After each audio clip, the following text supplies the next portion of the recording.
The phone rang in the dimly lit dispatch center, shattering the monotony of the night shift. On the other end, Emily Carter's voice trembled like a leaf caught in a storm. Her words tumbled out in fragments, disjointed and frantic. "Help me! Please! Someone's hurt. My parents. They're screaming!" she gasped, her breath hitching between sobs. The operator, a seasoned woman named Karen, leaned closer to her headset, trying to make sense of the chaos on the line. "What's your address?" Karen demanded, her tone sharp but steady. Before Emily could respond, a muffled explosion echoed through the receiver. A gunshot. Then another, and another, each one punctuated by Emily's piercing screams. "Emily, stay with me!" Karen shouted into the void, her fingers flying over the keyboard as she alerted patrol units. But then silence fell. A deafening, unnatural quiet that seemed heavier than any sound before it. Karen tried again. "Emily, are you there?" Nothing. She glanced at the clock. It was 2:47 a.m.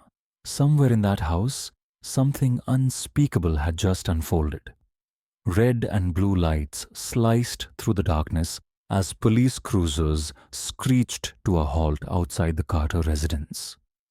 Officers moved swiftly, weapons drawn, their boots crunching against gravel. Inside, the air was thick with coppery dread. Blood pooled across the hardwood floors, tracing grotesque patterns that told a story too horrifying to comprehend.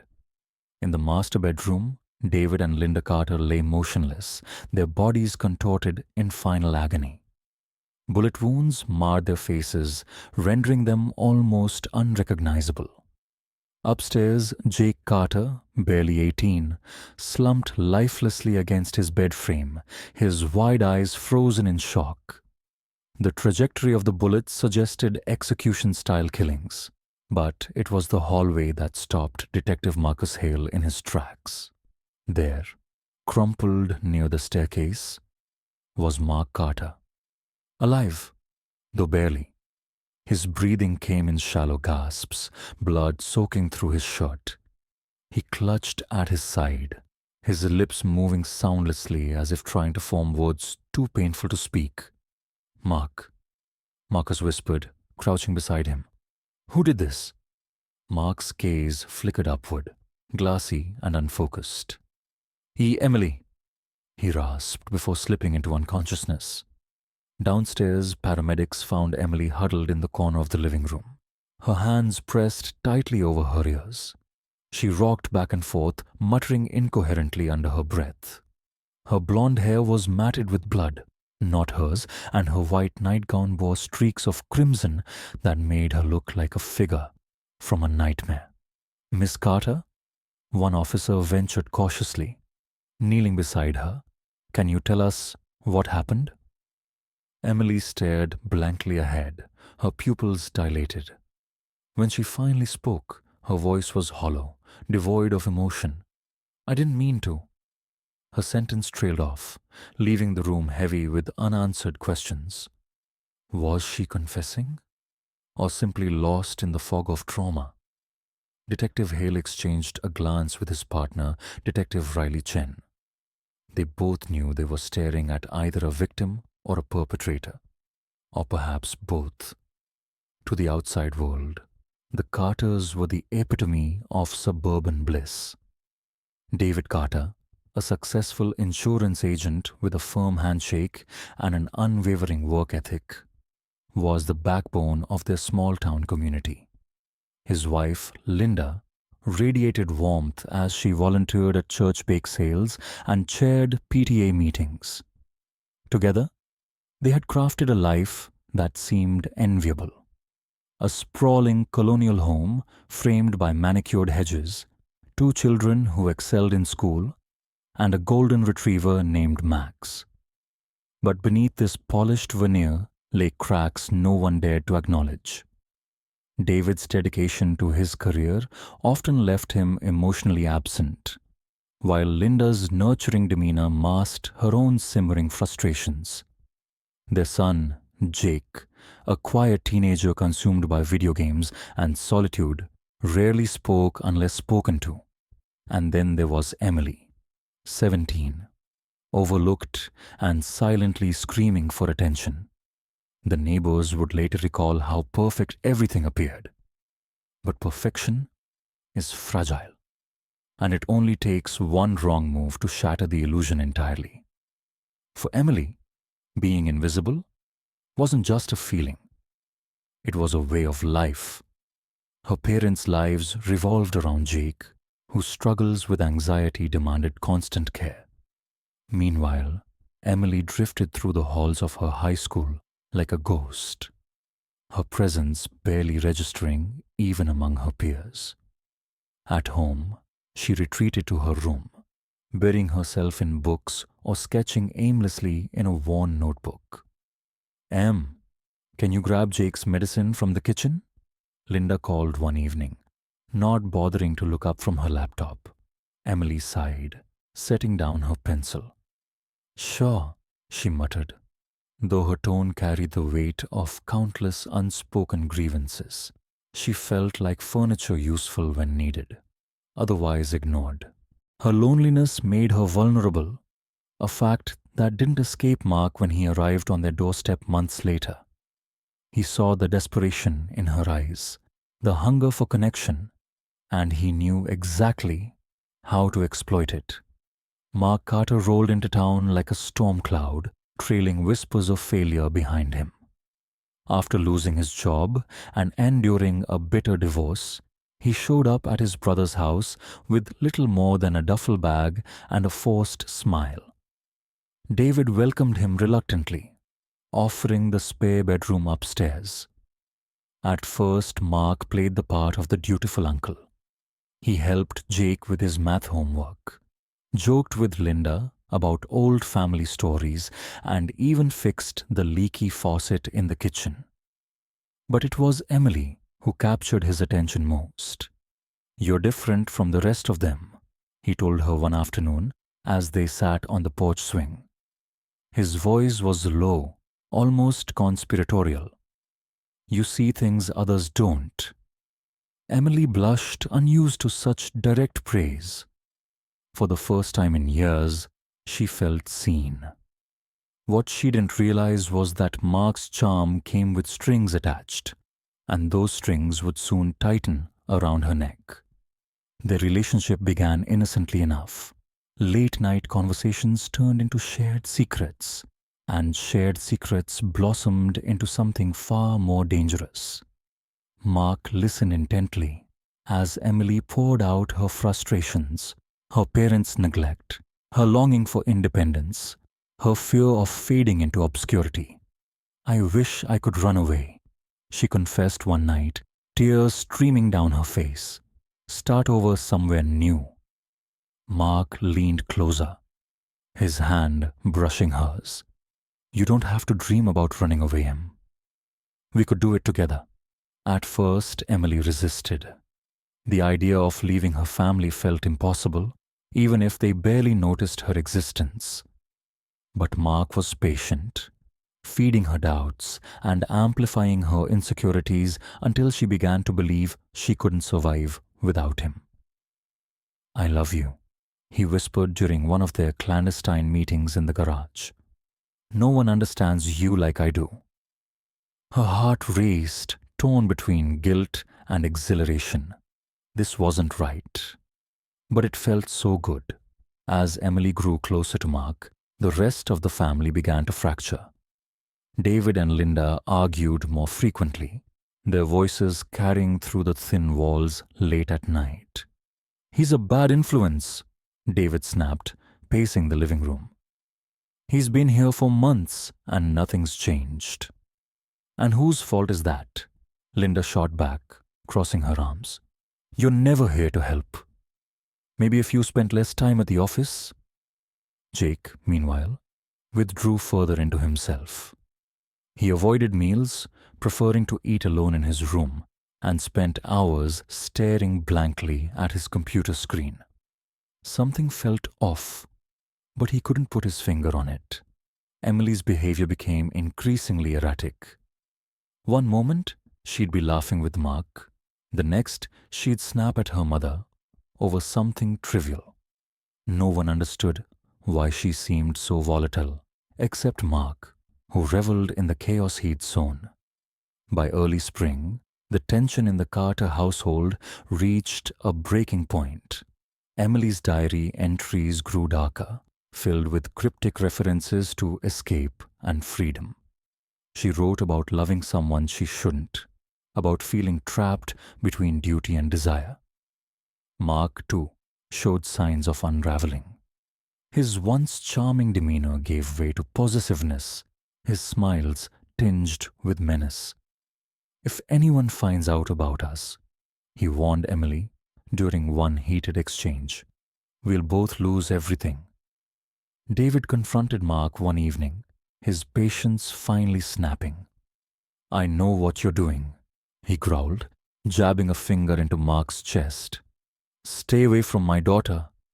Mark smirked, unfazed. Or what? You'll kick me out? Go ahead. See how long your precious family lasts without me holding it together. That night, Emily found Mark sitting in the dark, a bottle of whiskey clutched in his hand. It's all falling apart, he murmured, his voice slurred. We need to fix this. Tonight. She stared at him, her stomach twisting with dread. Whatever plan he had, she realized too late that she was already complicit. Outside, thunder rumbled ominously, mirroring the storm brewing within the Carter home. Somewhere in the shadows, fate waited, poised to strike. Emily's world had shrunk to the size of Mark's shadow. He was everywhere, hovering in doorways, whispering encouragement when she faltered, filling the void her parents left behind. To Emily, he wasn't just an uncle anymore. He was her confidant, her savior, her everything. You're special, Mark murmured one evening as they sat together on the porch swing, his fingers tracing patterns on her wrist. Do you know that? No one else sees you the way I do. She nodded, though guilt gnawed at her insides like a relentless tide. It felt wrong, so wrong, but also intoxicating. For the first time, someone prioritized her happiness above all else. And yet, every stolen glance or lingering touch came with strings attached. Mark began isolating her subtly, planting seeds of doubt about her friends. They don't get you, Em, he said casually, over breakfast one morning. They are jealous because they'll never have what we have. Her diary entries reflected the war raging inside her. I hate myself for this, she wrote, but I can't imagine life without him. Linda noticed the changes first. Emily, once quiet but predictable, now seemed distant and secretive. Her laughter sounded forced, her smiles fleeting. Then there were the moments Linda couldn't quite place. Mark brushing a strand of hair from Emily's face, their whispered conversations cut short whenever anyone entered the room. One afternoon, while folding laundry, Linda found herself staring at them through the kitchen window. Mark stood close to Emily, his hand resting lightly on her shoulder. The gesture should have been innocent, but something about it made Linda's stomach churn. Am I imagining things? She asked David later, her voice tinged with unease. David shrugged, distracted by paperwork. Probably. You've always been too quick to jump to conclusions. But Linda couldn't shake the feeling. That night, she tiptoed into Emily's room after dinner, pretending to look for a missing sweater. Instead, she spotted the diary tucked under the mattress. She hesitated, then opened it. Lines like, he says we're meant to be, and what if someone finds out, sent a chill down her spine. Fear coiled in her chest, but she closed the book without reading further. Confrontation would come later. For now, she needed proof. The confrontation happened 2 days later during a tense family dinner. David slammed his fork onto the table, glaring at Mark. "You've overstayed your welcome. This isn't your house." Mark raised an eyebrow, feigning nonchalance. "Funny. I thought family took care of each other." "We're not blind," Linda interjected, her voice trembling. "Your behavior, it's inappropriate. You're crossing lines." "Oh, really?" Mark shot back, leaning forward. "And what lines would those be?" Jake shifted uncomfortably in his seat, sensing the storm brewing. Emily stared at her plate, her hands shaking beneath the table. When the argument escalated, Mark caught Emily's eye and mouthed, "Don't say a word." His threat hung heavy in the air, silencing her before she could speak.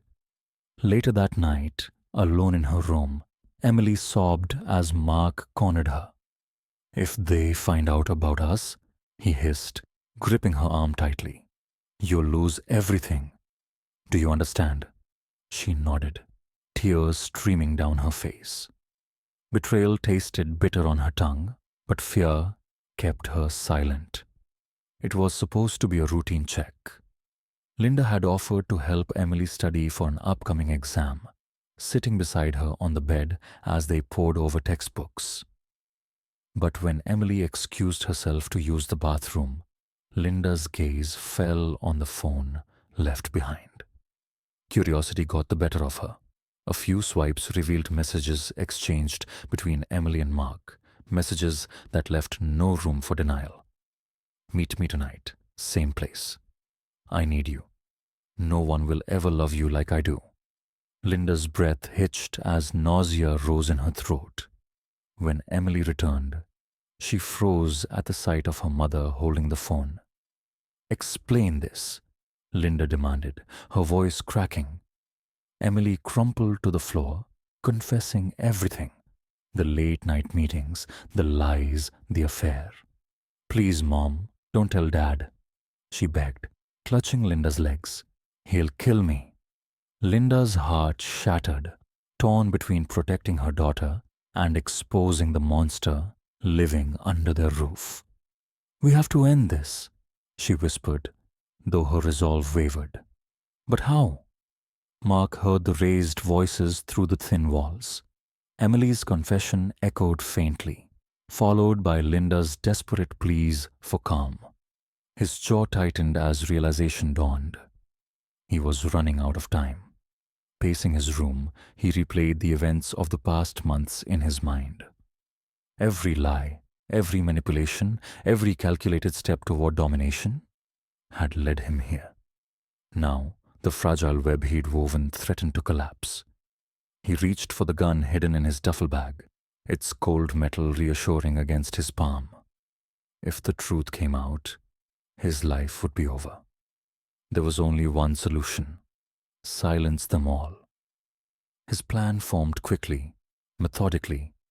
He would act tonight, when everyone least expected it. By morning, the Carters would be gone, and so would any evidence tying him to their demise. The tension in the Carter household became unbearable. David and Linda argued daily, their voices sharp enough to cut glass. Jake retreated further into himself, avoiding meals and locking himself in his room. Even Max, the golden retriever, seemed restless, pacing the halls as if sensing the impending disaster. Emily's erratic behavior worsened. One moment, she'd cling to Mark, begging him to leave before it was too late. The next, she'd lash out at her mother, accusing her of ruining everything. "I can't keep living like this," Emily cried during one particularly heated exchange. "Everyone's watching me, judging me." "And whose fault is that?" Linda snapped, regretting her words instantly. She softened, reaching for Emily's hand. "We'll fix this, sweetheart. Together." But Emily pulled away, her eyes hollow. "It's already too late." Outside, thunder rolled across the horizon, signaling the arrival of a storm. Inside the Carter home, The atmosphere crackled with dread. The clock ticked closer to midnight, each second bringing them nearer to catastrophe. Somewhere in the shadows, Mark watched and waited, his finger tightening around the trigger. Mark moved through the darkened house like a shadow, his breath steady despite the storm raging in his mind. The gun felt heavy in his hand, its weight grounding him as he navigated the familiar hallways. He had rehearsed this moment countless times in his head, each step, each decision, coldly calculated. David and Linda's bedroom was his first stop. Their rhythmic breathing filled the silence, oblivious to the predator creeping toward them. Mark paused at the threshold, his lips curling into a grim smile. They thought they could control him, expose him, ruin everything he'd built with Emily. But they were wrong. He raised the weapon, his finger tightening on the trigger. His movements were deliberate, unhurried, a man executing a plan rather than committing an act of passion. The first shot pierced the stillness, followed swiftly by another. David and Linda never stirred, their lives extinguished before they could even register fear. The gunshots reverberated through the house, sharp cracks that shattered the illusion of safety. In her room, Emily bolted upright, her heart hammering against her ribs. For a moment, she froze, disoriented, unsure if the sound was real or part of some nightmare. Then came the second set of shots, closer this time. Her stomach churned as realization dawned. Something was horribly wrong. Mark moved methodically to Jake's room next. The boy lay sprawled across his bed, headphones dangling loosely around his neck. Mark didn't hesitate. One clean shot silenced Jake forever, his lifeless body slumping onto the mattress. There was no hesitation, no flicker of remorse in Mark's eyes, only determination. Emily heard the muffled thud from her brother's room and scrambled out of bed, her legs trembling beneath her. She crept into the hallway, dread pooling in her chest. What she saw stopped her cold. Mark standing over Jake's body, the gun gleaming dully in the dim light. "Mark," she whispered, her voice barely audible. "What have you done?" His head snapped toward her, his expression eerily calm. "It's for us, Em," he said softly. "Now we can be together." Panic surged through Emily, rooting her to the spot. Her mind raced, trying to reconcile the man she thought she loved with the monster before her. This wasn't the Mark who had comforted her, who had promised her freedom. It was someone else entirely. "No," she choked out, backing away. "You're insane." Mark advanced, his steps slow but relentless. "Don't fight me, Emily. I did this for you, for us." Her instincts screamed at her to run, but terror paralyzed her. She stumbled backward, her foot catching on the edge of the staircase railing. Pain shot through her ankle, but adrenaline kept her moving. She darted toward the kitchen, her hands fumbling blindly for anything she could use to defend herself. When her fingers closed around the handle of a knife, relief washed over her. But it was fleeting. Behind her, Mark's footsteps echoed, growing louder with each passing second. "Put the knife down, Emily," Mark commanded, his voice low and dangerous. He stood in the doorway, blocking her escape.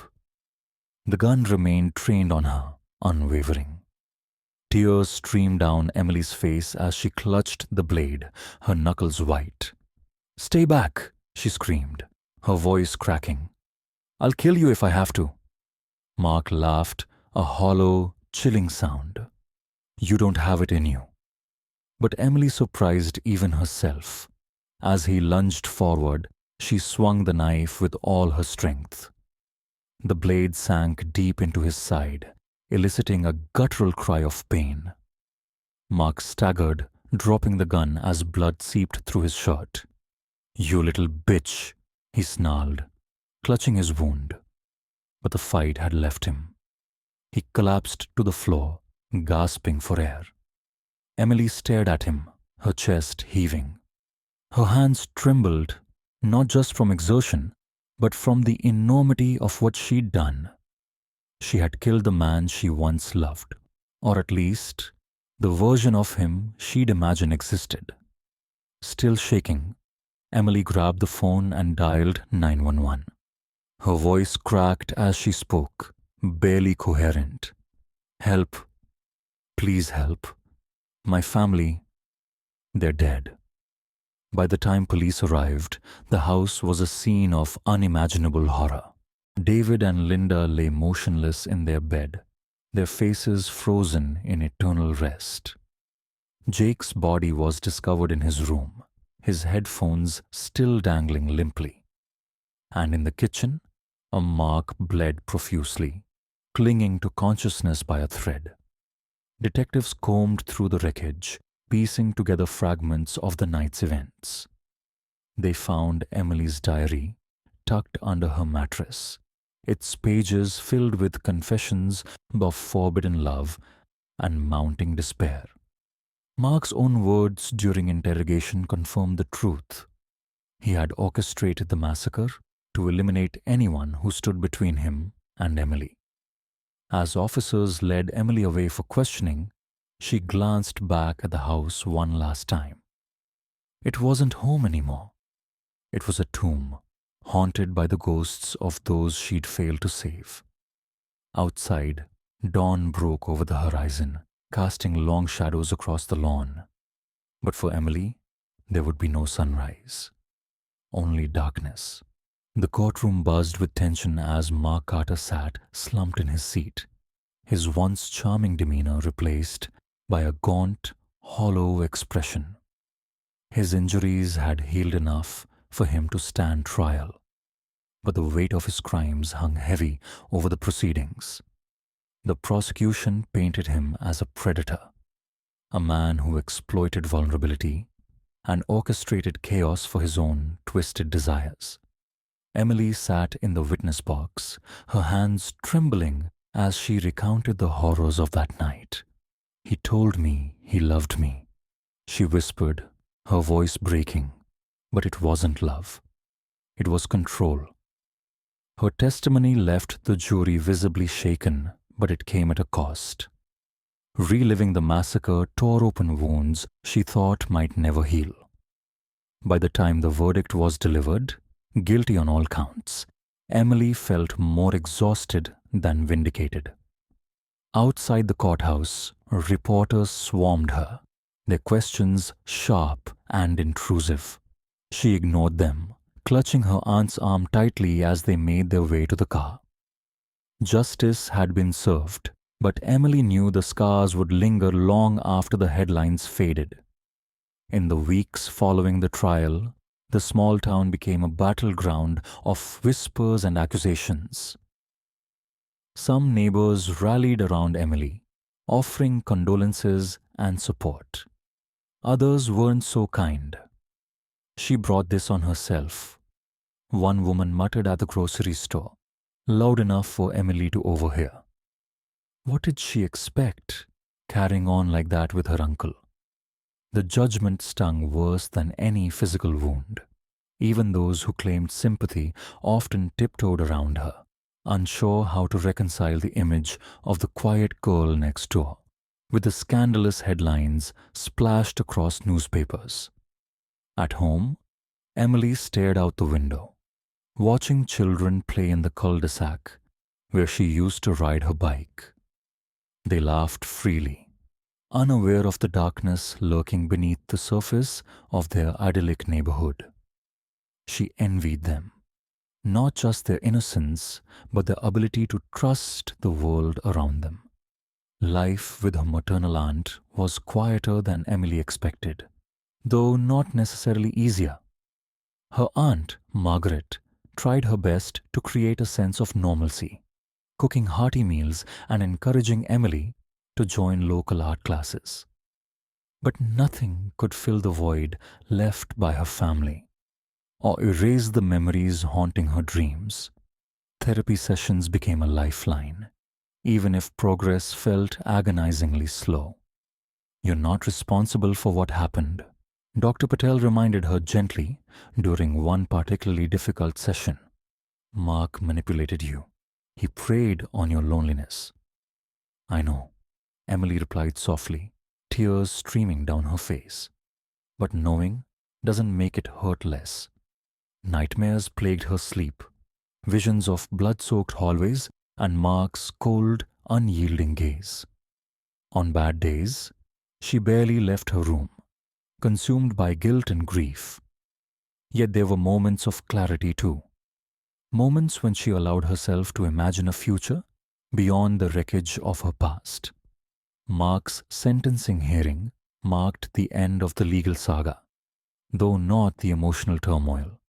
As the judge handed down a life sentence without parole, Mark smirked faintly, his eyes locking onto Emily in the gallery. It was a look that sent shivers down her spine, a silent promise that his influence wasn't finished with her yet. Weeks later, a letter arrived from prison. Emily hesitated before opening it, dread pooling in her stomach. Inside, Mark's handwriting sprawled across the page, each word dripping with calculated cruelty. Dear Emily, I think about you every day. You'll always be mine, no matter where I am. Don't fool yourself into believing you can escape me. I'm part of you now. Forever yours, Mark. Her hands shook as she read the words aloud to Dr. Patel. How does he still have this power over me? She asked, her voice trembling. Dr. Patel placed a reassuring hand on hers. Because he wants you to feel trapped, but you're stronger than he thinks. Every day you resist him is a victory. That night, Emily burned the letter in the fireplace, watching the flames consume the paper until only ashes remained. For the first time in months, she felt a flicker of defiance, a fragile hope that maybe, just maybe, she could reclaim her life. The cemetery stretched endlessly before her, rows of weathered headstones standing like silent sentinels against the grey autumn sky. Emily clutched a bouquet of wilting daisies in trembling hands as she approached the graves that bore the names of those she had loved and lost. Her parents' names were etched side by side, the shared resting place a cruel irony given the fractures that had defined their marriage. Jake's name sat nearby, his youthful promise extinguished too soon. The wind carried a biting chill, wrapping around Emily like an unyielding embrace. She knelt slowly, placing the flowers between the markers, her fingers brushing the cold stone. I'm sorry, she whispered, her voice barely audible over the rustling leaves. Tears streamed down her cheeks, each drop carrying the weight of guilt, regret, and sorrow. I should have done more, said something, stopped him. For a moment, the world seemed to hold its breath. The silence was deafening, broken only by the distant caw of a crow perched atop a nearby tree. Emily closed her eyes, imagining their voices. Her father's stern but loving tone, her mother's gentle reassurance, Jake's quiet laughter. But no matter how hard she tried, Mark's presence lingered too, poisoning even her memories. As Emily rose to leave, her thoughts spiraled into darker territory. What if someone had noticed her withdrawal earlier? What if Linda hadn't dismissed her suspicions about Mark? What if David had confronted his brother sooner, instead of letting resentment fester beneath the surface?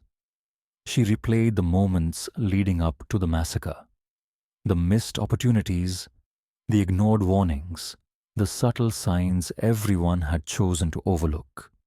Each unanswered question felt like a nail driven deeper into her heart. Had it been fate or negligence that sealed her family's doom? The haunting realization settled over her like a shroud. This tragedy wasn't inevitable. It was preventable.